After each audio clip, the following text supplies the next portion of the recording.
Step out now, you're in violation." The shout hit me like a thunderclap as four burly men in knockoff police uniforms barreled through my ranch's side gate, splintering it without a second thought. No knock, no call, no warning, just pure chaos stomping onto my property like they owned every inch of it. The sun was barely peeking over the rolling hills, painting the morning gold, and I was tossing feed to my goats by the barn when a black SUV tore down my gravel road, engine roaring like it was out for blood. Before I could even shake the dust off my hands, these so-called HOA cops spilled out, their vehicle blasting sirens and flashing red and blue lights like they were starring in some low-budget crime drama. "You're in violation of Community Code 117D. One bellowed, jabbing a clipboard toward my face. Another loomed nearby, his hand hovering over what looked suspiciously like a taser. I blinked, dumbfounded. Violation? I don't even have an HOA. That's when the tallest one swaggered forward, sunglasses, handlebar mustache, reeking of cheap cologne and yesterday's cigar. He leaned in close, his voice a low growl. "Think you're above the rules, huh? Think you can dodge the HOA with your goats and that rusty truck?" He sneered, scanning my land like he was hunting for an excuse to escalate.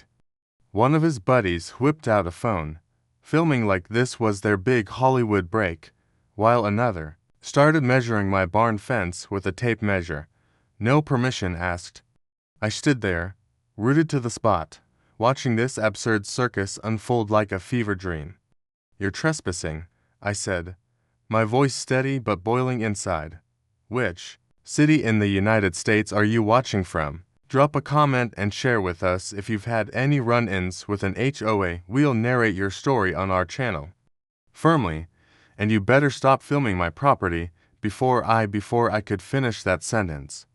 The one with the clipboard snapped. "We're HOA law enforcement. We're authorized to carry out inspections. You'll be hearing from our legal team." That's when my biker crew rolled up the back path. Dust clouds rose as 5 motorcycles rumbled into view. One after the other, they parked with growling engines and boots stomping the dirt. My crew, the Iron Antlers, weren't just weekend riders. We were brothers, real ones, mechanics, veterans, farmers, truckers, and a preacher, too. We respected the law, but we sure didn't respect fools pretending to be it.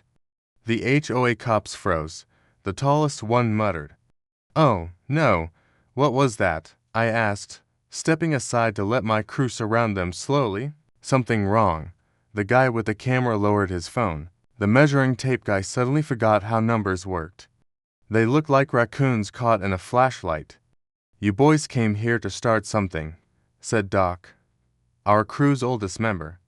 Graybeard, denim vest, and the comp's voice in a crisis. "Because if you did, you should have brought more than clipboards."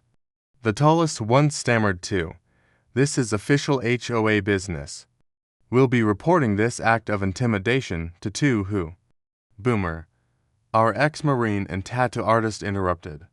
"The real police, 'cause they'll be mighty interested in knowing why you're impersonating law enforcement on private land that's not even under HOA control." The silence was golden. You could hear the wind. The so-called HOA cops backed off and rushed into their SUV, dust flying everywhere as they sped off like someone lit a fire under them. They had no warrant, no real authority, just arrogance, fake badges, and loud voices. But they picked the wrong ranch, and the worst part, that wasn't the end.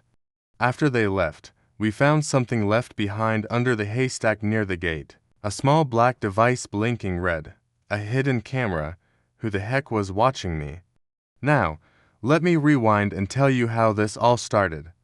Because this story didn't begin with roaring bikes and HOA trespassers. It started with a simple man trying to live a quiet life. My name is Jack Palmer.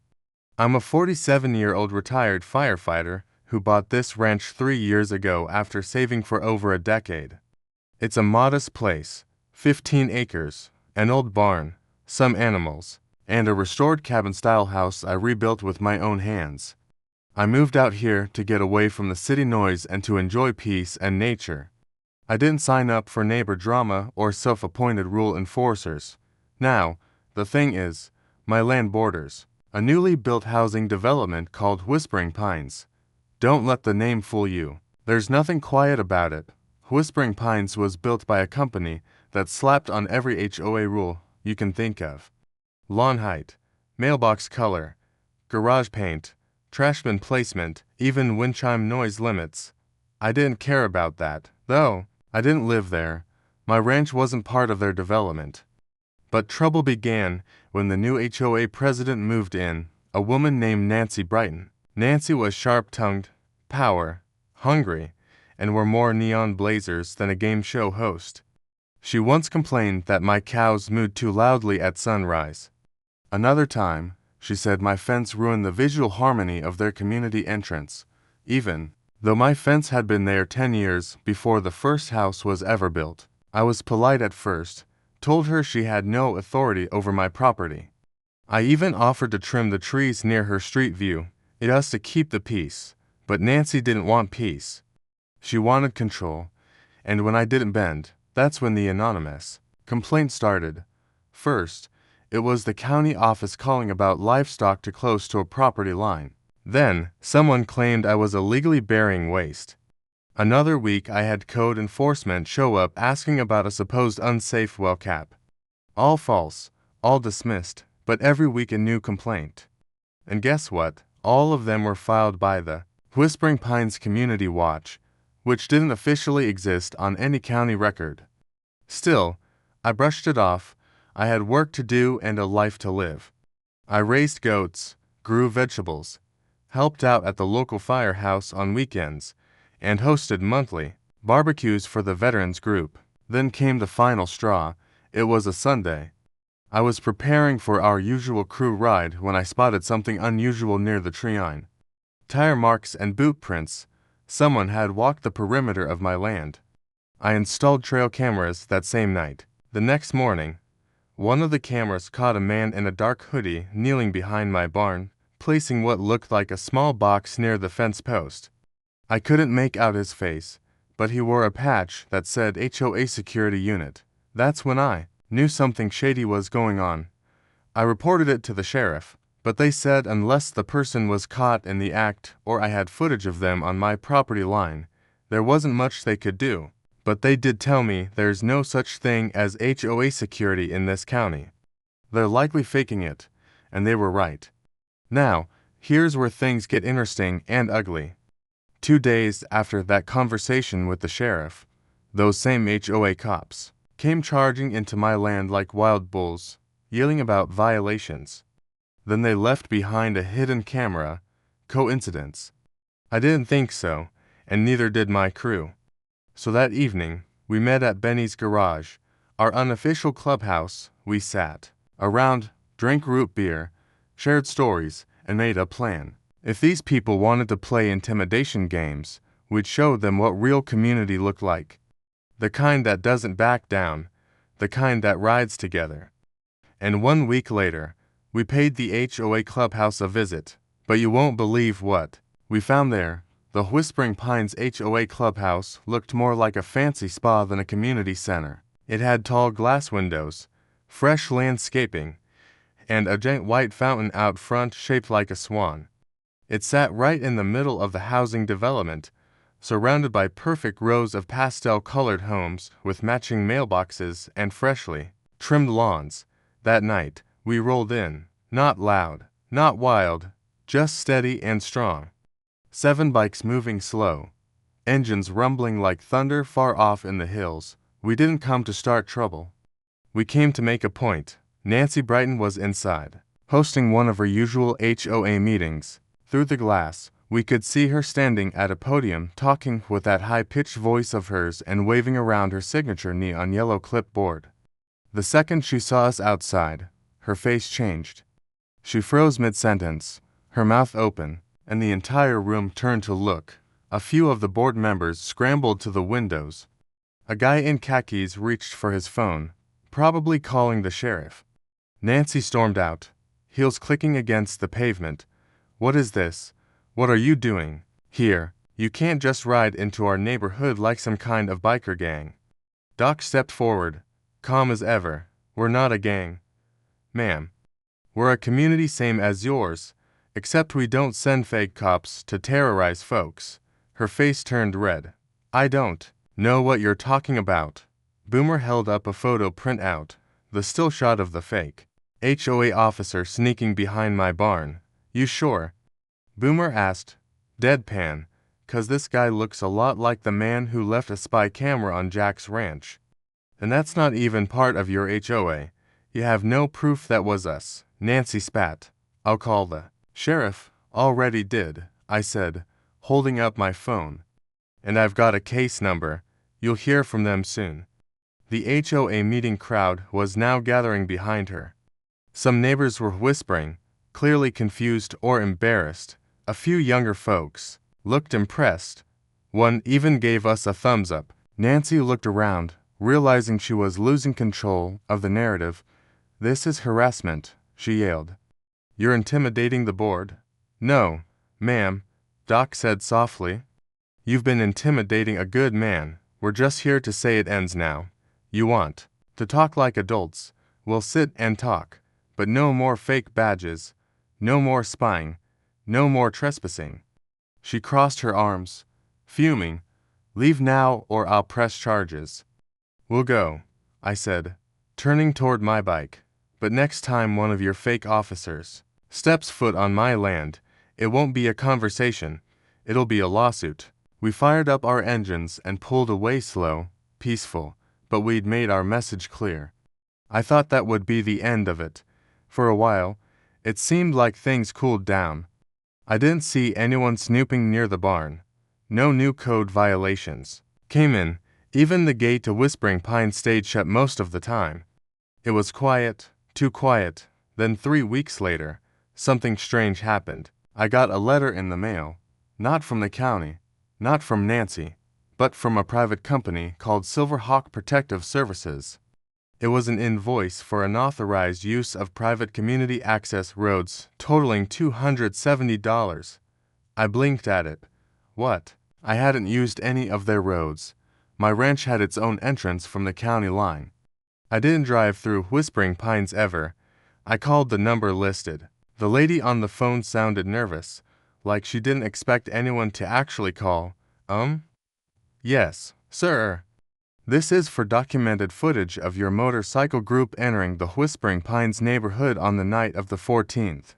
She read aloud. That was a public HOA meeting, I said. We didn't use their roads. We parked outside the clubhouse, which is by the main road. Well, that's what the HOA board submitted to us, she stammered. You'll need to take it up with them directly. We're just a billing service. I hung up, furious. So, Nancy had found a new way to come after me. Fake fines, fake violations, and now fake toll charges. That's when I decided I'd had enough. No more peace offerings. No more turning the other cheek. I went to the county records office and pulled every document on Whispering Pines. Lot maps, zoning permits, HOA boundaries, public access routes. I read every line, every inch, and that's when I found it. There was a narrow 14 wide stretch of land between my property and the edge of their clubhouse's parking lot. It wasn't part of their HOA. It wasn't part of my ranch. It was county-owned easement land, basically forgotten space, but it had access to a power junction. And that gave me an idea. I submitted a permit request. I made it under the name of Palmer Community Outreach Shed. Said I needed space to store tools and donated supplies for veteran events. It wasn't a lie. We actually did run those events. 3 weeks later, it was approved, and then I dropped a 10 by 10 storage container on the strip of land. Bright red, big sign, Iron Antlers Community Tool Shed. I even added a small solar panel on top to power a mini fridge inside. The sight of that big red shed right next to the HOA clubhouse. Well, let's just say it broke Nancy. The next day, she marched up with 2 of her board members, screaming about how I was defacing community harmony. You can't place structures here, she snapped. "This isn't your land," I said, showing her the permit. "This is public utility easement land. Check the records." I did. She grabbed the paper and nearly tore it in half with her eyes. "We'll fight this. You'll regret this." "No, ma'am," I said. "You'll regret trying to bully the wrong neighbor." A week later, someone spray-painted the tool shed, red X's and the word trespasser in black. Real classy. I reported the vandalism. Then, I added a security cam on the roof. That same night, around 2 a.m., my cameras caught two shadowy figures near the shed. One of them tried to pry open the door. They wore dark clothes and hats, but I recognized the walk. It was the same tall guy who'd kicked my gate down, the HOA cop. They were back. And this time, they brought more than just a clipboard. I didn't sleep that night. I sat in my living room staring at the black and white footage from my security cam on repeat. The two figures hovered around the red shed for 10 minutes. One of them had a crowbar. The other kept shining a flashlight into the small window near the top. Then one of them, the tall one, raised a gloved hand and pointed straight at the camera. He didn't wave. He didn't smile. He just pointed like he knew I was watching and wanted me to know. The camera cut out 5 seconds later. I checked the shed the next morning. The lock was mangled, hanging by a twisted piece of metal, but nothing inside had been taken. They didn't come to steal. They came to send a message, and I was done playing nice. I called Doc, Boomer, Benny, and the rest of the crew, told them to meet at the ranch. By noon, 6 bikes were lined up under my front porch. They didn't ask questions. They knew when I called like that, it meant trouble. We reviewed the footage together. Doc was the first to speak. "They're not just messing around anymore," he sighed, stroking his beard. "They're escalating." Boomer cracked his knuckles. "I say we escalate right back." But I shook my head. "Not like them. We do this smart. We do this legal. We expose them." I had an idea.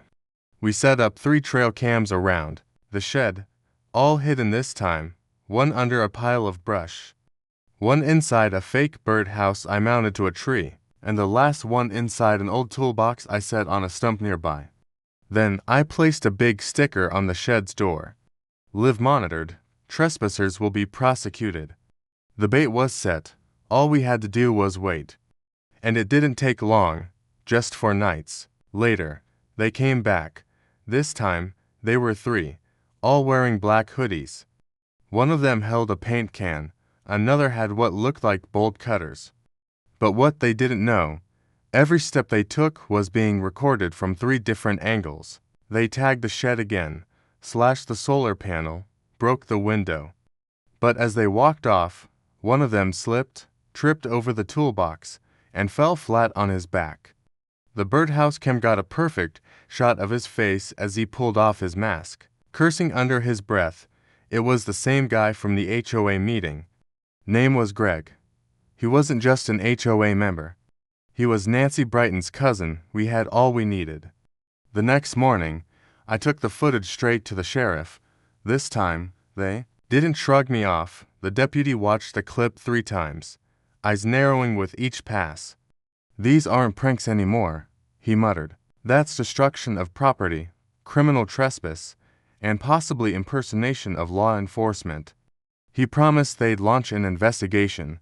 I should have felt relief, but that feeling didn't last long.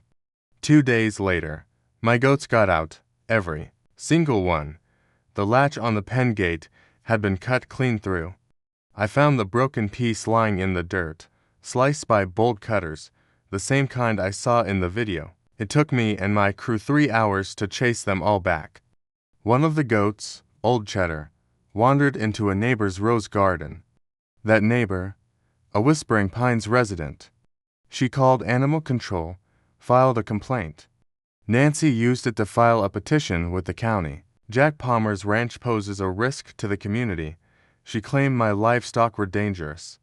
Said my suspicious biker friends were creating unrest. Said my shed was attracting vandals and lowering property values. I couldn't believe it. She wasn't just trying to scare me anymore. She wanted me gone. But then came a twist nobody saw coming. Late one night, I got a call from an unknown number. I almost ignored it, but something told me to answer. "Jack," a shaky voice whispered.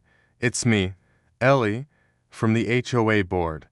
Ellie was the only board member who ever looked uncomfortable during those meetings. She usually stayed quiet, head down, scribbling notes. I always figured she was just shy, but that night, she told me everything. "They've been using HOA money to pay those fake security officers," she said. "Nancy made a deal with a private group, said it would keep the community in line, but they've gone too far. And I think Greg is planning something worse." My stomach turned. "What do you mean worse?" I asked. "I overheard him and Nancy talking. They said if the sheriff doesn't back off, they'll create an emergency. Something big enough to shut you down for good." I sat there frozen. Ellie was crying. "I'm scared, Jack, but people need to know." I told her she did the right thing. After we hung up, I called the crew. "We're not just protecting a ranch anymore," I said. "We're protecting the truth." And that's when we made the plan for the rally, a peaceful one, legal, but loud enough for the whole town to hear. We partnered with the Veterans Group, the local Farmers Association, even the motorcycle charity club from the next town over. We spread the word. Ride for Rights Community Stand for Justice. We planned it for a Saturday right outside Whispering Pines, but the night before the rally, someone set my tool shed on fire. The flames lit up the sky. We saw them from the porch. By the time the fire truck arrived, the whole shed had collapsed. Nothing was left but twisted metal and ashes, and painted across the road in red spray paint 5 trillion tall were the words, "You were warned." The smell of burnt wood and melted plastic lingered in the air like a ghost that refused to leave. We stood there in silence, my crew and I, staring at the charred remains of the red shed. The mini fridge was just a crumpled box of twisted metal, the solar panel gone, even the old birdhouse cam had melted down the tree. But the worst part wasn't the destruction, it was the message. "You were warned," spray painted in thick red letters across the gravel access road. Big, bold, ugly, Benny bent down, running a gloved hand over the still warm gravel. "They waited till just before the rally," he said. "They wanted you to back out." Doc nodded. "And they wanted you to know who did it without saying it out loud." Boomer growled, "We're not backing out, Jack." I didn't answer right away. I was staring at the ashes, thinking about Ellie's call, thinking about what she said. They'll create an emergency. This was it. They were trying to provoke us into reacting, into doing something stupid. And if we did, they'd run to the authorities, screaming about dangerous bikers and lawless ranchers. But we weren't them, we were better. I looked up at my crew. "We ride tomorrow," I said, stronger than ever, and we did. That morning, over 50 bikes rolled down Whispering Pines Boulevard. We had American flags flying from the back of saddlebags, signs reading, "Stop HOA Abuse," "Respect Property Rights," and "No More Fake Cops." Behind the bikes were pickup trucks, veterans on foot, local families holding signs, and even old Miss Janie from the bakery handing out cookies. The sheriff's department had already been notified, and they sent deputies, not to shut us down, but to keep things orderly. They stood calmly near their patrol car, nodding in respect as we passed. Nancy Brighton, however, wasn't so calm. She was standing outside the HOA clubhouse with Greg and 3 other board members. Her mouth was tight, her eyes darted everywhere. When she saw me at the front of the line, she stepped forward and shouted, "You are inciting public unrest." I pulled my bike to a slow stop. "No, ma'am," I said calmly. "We're exercising our rights peacefully, legally, and we're not going anywhere." The crowd behind me cheered. Nancy looked like she was going to explode.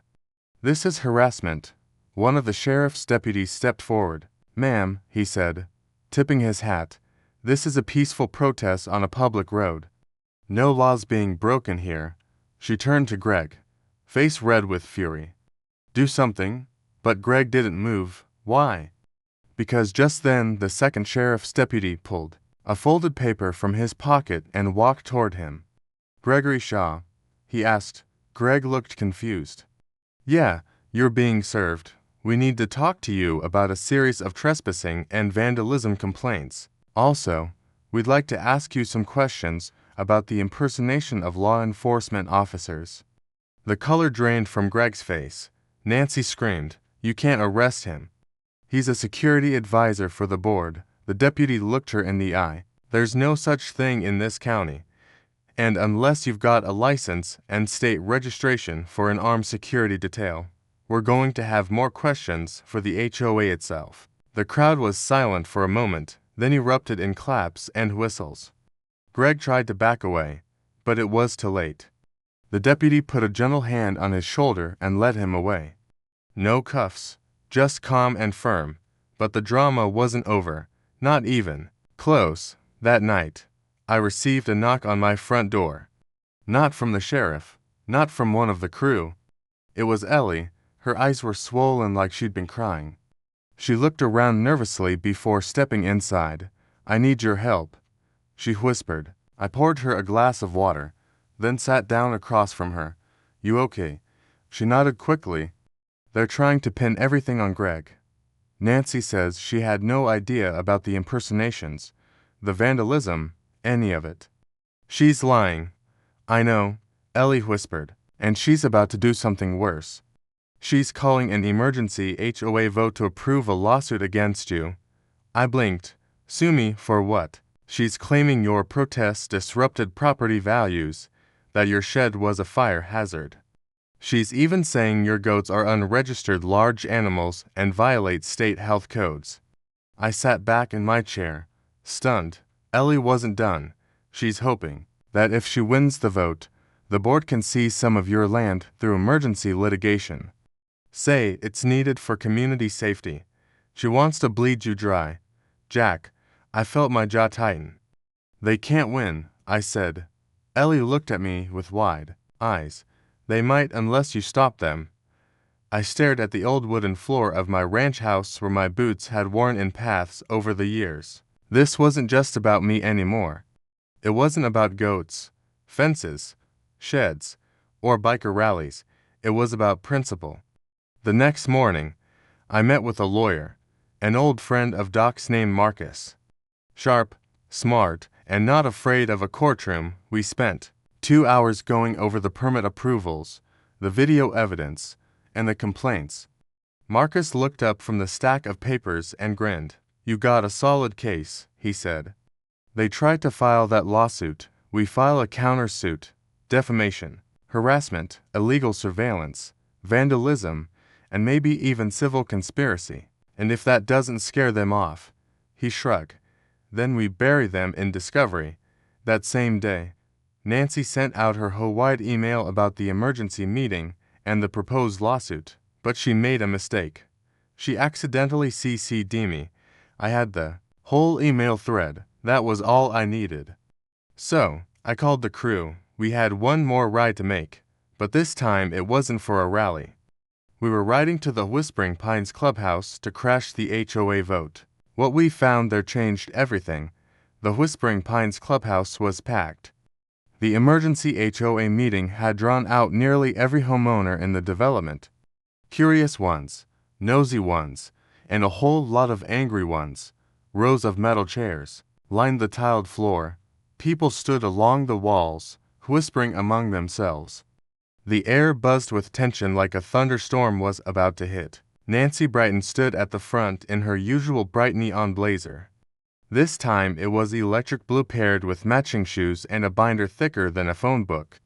She wore a confident smile, but anyone paying attention could see the cracks. Her fingers twitched and she kept glancing at the door. She knew we were coming. Right on cue, the door swung open.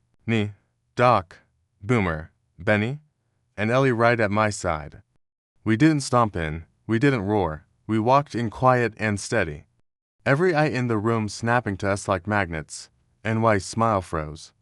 "Excuse me," she said, tightening her grip on the mic. "This is a closed meeting. You have no right to be here." Yes, I do, I interrupted, holding up a printed email. You accidentally included me in your invitation. I stepped closer and raised my voice just enough for the crowd to hear, and I think all your neighbors would love to know exactly what you're planning. Murmurs spread like wildfire. Nice face flushed red. This man is trespassing. Someone called the sheriff. I cut in again. Go ahead. But before you do, let's take a look at this email thread. The one where you detail how you'll sue me under false claims, claim my goats are a health hazard, and use HOA funds to support private legal action. Oh, and the part where you say, and I quote, if this doesn't work, we'll escalate. He'll crack eventually. Gasps filled the room. Nancy tried to snatch the paper from my hand, but I stepped back. Don't worry, I said. Everyone's getting a copy. Boomer pulled out a stack and started handing them to homeowners. Ellie took the mic from the stand. Her hands were shaking, but her voice came out strong. I'm a board member, she said, and I can confirm it. I've seen Nancy approve security contracts with unlicensed men. I saw her sign off on the hidden cameras. And I've heard her say she wanted to jack off that land no matter what it took. Now the room was erupting. You did what? This isn't what I signed up for when I moved here. Did our dues go toward this? Nye's mouth opened and closed like a fish out of water. Then she snapped. This is all lies. That woman is bitter because I didn't appoint her to vice president. Ellie didn't flinch. I quit the board 3 days ago. You never announced it because you didn't want anyone to know the truth. More shouting. People stood shaking their heads, waving their HOA notices in the air. Then a familiar voice cut through the noise. It was Sheriff Duval. He walked through the same doors we had, slow and calm, holding a folder in one hand. Evening, folks, he said. Hope I'm not too late. He walked straight to Nancy and held up the folder. In here, he said, I've got 4 separate complaints against you and several members of this board. Trespassing, misuse of HOA funds, illegal surveillance, impersonation of law enforcement, and suspected arson. We'll be looking into every single one. NY's face, drained of all color. But this is all a mistake. The sheriff raised a brow. We've got footage, witnesses, testimonies, and as of this morning, an anonymous tip with more documents about unregistered security payments. I suggest you find a lawyer. Nancy sat down. She didn't say another word. The sheriff turned to the crowd. You folks deserve better leadership. If I were you, I'd call for a vote right now. And that's exactly what they did right then and there. The HOA board voted to suspend Nancy and Greg from all roles effective immediately. They also moved to audit all HOA finances and open board meetings to the full community going forward. It was over almost because later, that night as I was locking up the barn, my phone buzzed with a private number again. I answered. There was silence at first, then a growly voice. You made a lot of noise, Palmer, the voice said. Thought you should know why Nancy wasn't the one pulling all the strings? I froze. What do you mean? Click. The line went dead. I stared at my phone, heart pounding. Nancy was the face, Greg was the muscle. But someone else, someone higher, that was the new question. And right before I turned to go back inside, I spotted a small envelope tucked between the fence rails. Inside was a photo, a picture of my ranch, taken from above, a drone shot marked with red circles and written across the top in messy handwriting were the words, "Next time we don't miss." The drone photo trembled slightly in my hand as the night wind picked up. It wasn't just the image that chilled me. It was the precision. The red circles weren't random. They marked my barn, the goat pen, my front porch, and the bedroom window of my cabin. Whoever sent this didn't just fly a drone over my land. They studied it. I didn't go inside. Not yet. I stood still for a full minute, scanning the treetops, the sky, the hills beyond the pasture. My ranch was peaceful on the surface, quiet, but now it felt exposed, like someone was watching from just beyond the dark. I went inside, locked every door, and pulled down the shades. Then I called Doc. He picked up on the first ring. "You okay?" "I got a picture," I said. "Drone surveillance. Mark targets with a message." I didn't have to explain. He knew what that meant. "I'm calling the others," he said immediately. "Nobody rides alone till we get to the bottom of this." By the next morning, my ranch looked like a mini compound. Benny brought over solar spotlights. Boomer ran new wires to install motion sensors. Ellie came too, holding a file in her hands. "This was mailed to me," she said, handing it over. "No return address. Just showed up in my mailbox this morning." It was more HOA paperwork, copies of past meeting notes, hidden budgets, contractor approvals, but buried inside were payment receipts. Receipts made out to a company called Ironfront Solutions. It wasn't listed anywhere on Whispering Pines' official vendor registry. We did some digging. Ironfront Solutions was a private consulting and security company that didn't have a physical office, just a PO box. No website, no phone number. But their name was connected to similar reports to other counties, places where ranchers had complained about being pressured by new HOA boards, then suddenly hit with violations and lawsuits. Same pattern, same intimidation tactics, and guess what? The name listed on the signature line for those payments. Lawrence Brighton, NY's older brother. He wasn't on the HOA board. He didn't live in Whispering Pines, but he owned the real estate firm that built the development. Now, it made sense. Nancy was just the puppet. Lawrence was the hand pulling the strings. He stood to gain if I gave up my land. He could market the ranch property as future HOA green space or even sell it to a luxury housing developer. They weren't just trying to shut me down out of pettiness. They wanted to take everything. I brought this info straight to Sheriff Duval. He sat back in his chair, rubbing his jaw. "Lawrence Brighton. Huh," he muttered. "I've heard that name before. He's slick. Always gets someone else to do his dirty work, but this crosses line." Duval handed the documents over to the county prosecutor. By evening, we got word that a full investigation into Ironfront Solutions had been opened, but Lawrence wasn't going to wait around because the very next night, 3 black trucks rolled up my county road. Unmarked, no plates. They parked just outside the pasture. Men stepped out, dressed in black, faces hidden by masks. They didn't move toward the house. They didn't speak. They just stood there watching. I turned on the floodlights. The barn lit up like a stadium. My crew was already at the ranch, and they came pouring out. Boomer with a shovel, Benny holding a flashlight like a club, Doc with a wooden axe handle.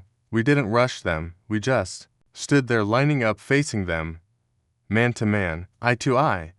The standoff lasted over 5 minutes, and then the trucks reversed and drove off into the night. They didn't say a word, didn't leave a note, but their silence spoke louder than anything. The next day, I filed for a full restraining order against Lawrence Brighton and anyone acting on behalf of Ironfront Solutions. I backed it with video footage, photos, and legal documentation, and something amazing happened. The Whispering Pines residents, even the ones who used to hate my goats, even the guy who once complained about the smoke from my barbecue grill, came to my defense. A petition swept the neighborhood to dissolve the current HOA leadership structure. Residents demanded a full overhaul. A group of them even came to my ranch with cupcakes and an apology card. "We thought you were the problem," one of them said. "Now we realize you were the warning." But Lawrence wasn't done yet. 1 week later, the county records office flagged a new development proposal submitted by his real estate firm. It listed a projected land acquisition marked as pending my exact ranch. He was still trying to get it, still trying to steal it through legal paperwork and quiet moves behind the scenes. But this time, we weren't letting it slide because I had one more move left. Something I'd been working on quietly in the background, and when the news hit Whispering Pines, it shocked everyone, including Lawrence. I had filed to register my ranch as a historical agricultural preservation site.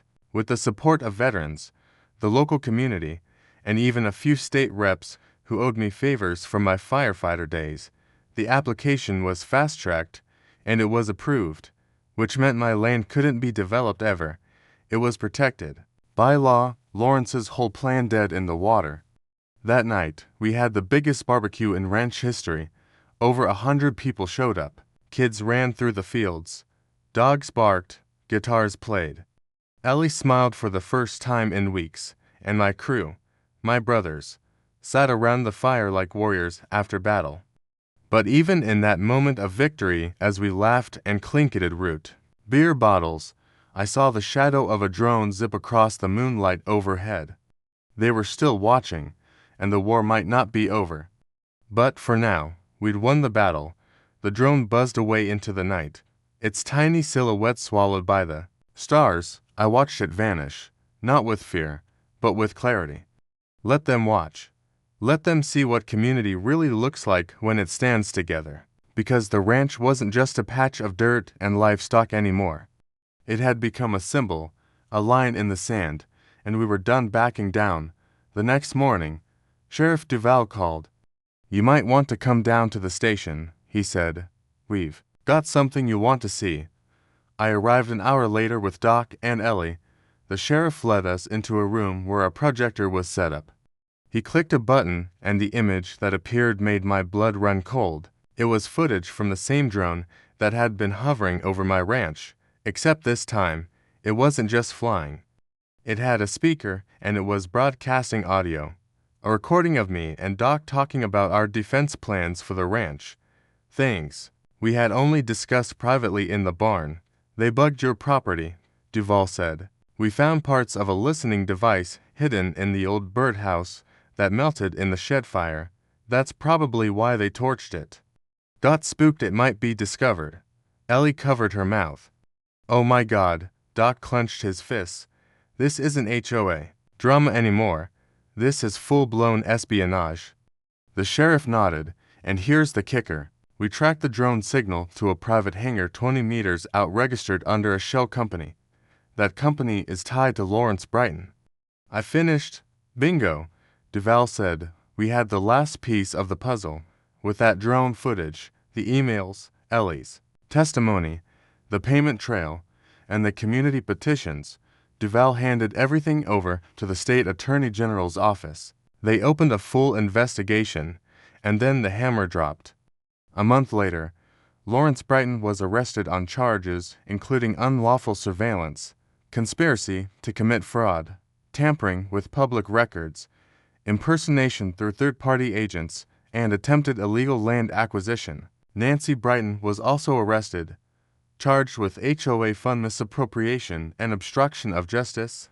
Greg. He turned state witness and spilled everything about Ironfront Solutions' shady contracts across multiple towns. The HOA at Whispering Pines was placed under emergency restructuring, and my ranch untouchable. Thanks to the preservation status, no one could build, buy, or even pave a driveway through it without state approval. I even got a plaque from the governor's office for outstanding community resilience. Yeah, that happened. And Whispering Pines. Well, let's just say it's a whole lot quieter now. No more fake cops. No more middle-of-the-night visitors. No more surprise violations. Instead, I get friendly waves from folks as they walk their dogs. Some even stop by with peach cobbler and thank you notes. Funny how fast people change once the bullies are gone. But the best part, we turned that ashes of a shed into something beautiful. With the help of the community, we built a new structure twice the size with brick siding, security lights, and solar backup. It's now the Iron Antlers Community Center, a space for veterans, farmers, ranchers, and neighbors to meet, help each other, and share meals. We host monthly gatherings there now. Kids ride ponies, old-timers swap stories. Even Ellie teaches a gardening class. And me, I still ride, still feed the goats every morning, still sit on the porch with a hot cup of black coffee, watching the sun rise over land that's finally at peace. One day, Benny walked up to me during a weekend barbecue and slapped a patch into my hand. A new one, It read, Ranch Defender, Founding, Chapter. Below it was a stitched image of a fence wrapped in flames, but still standing strong. I looked around, my crew, my land, my people, and I smiled. We weren't just riders anymore, we were guardians. And no one was ever taking this ranch again. Hey folks, if you enjoyed this story, go ahead and like the video. Drop your opinion in the comments, and don't forget to subscribe to the channel for more jaw-dropping HOA battles and epic real-life revenge stories. We've got more wild HOA tales and justice-served moments coming your way. Stay tuned. You won't want to miss what's next.